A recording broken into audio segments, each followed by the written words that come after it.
మనుషులం కదా, నిల్చోవాలంటే కూడా కష్టమే కదా. 5:30కు వచ్చి కూర్చున్నాను నేను ఇక్కడ. నిన్ననేమో 4 గంటలకు వచ్చి చేసుకోవడానికి ఇబ్బంది అవుతా ఉంటది. మరి కాదా మరి సార్ బీపీ మాస్టర్ ఎట్లా ఉందమ్మా? మీరు ఇన్ని రోజుల నుంచి కూడా బియ్యం తీసుకుంటా ఉంటారు, ఎప్పుడన్నా చూసిర్రా ఇట్లా? అసలు ఇదే ఫస్ట్ టైం సార్. 2 గంటలకే వచ్చి కూర్చున్నాడు, ఇది చేసుడు ఏంది సార్ ఇదంతా? ప్రతి నెల ఇస్తేనే బాగుంటుంది. రాత్రి 2 గంటలకు వచ్చి కూర్చుంటున్నారా? మరి కాదా ఎట్లా మీకు? లేదు, ఇప్పటిదాకా ఏమీ లేదు, తిండి లేదు, తిప్పలేదు. నీళ్ళు తాగాలి, కూర్చోవాలి.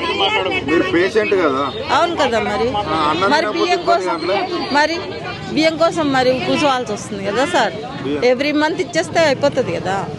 ఈ 3 నెలలకు ఒకసారి ఏం సార్ కొత్తగా ఇదే ఫస్ట్ టైం సార్ 2 గంటలకు వచ్చి కూర్చోవటం. ఏం చెప్తారు ఈ ప్రభుత్వాలకు? ఏం చెప్తారు ఈ ప్రభుత్వాలకి? ఏంది ఎవ్రీ మంత్ ఇచ్చేస్తేనే హాయ్. వర్షాకాలంలో బియ్యం తీసుకోవట్లేదా సార్ మనం? మరి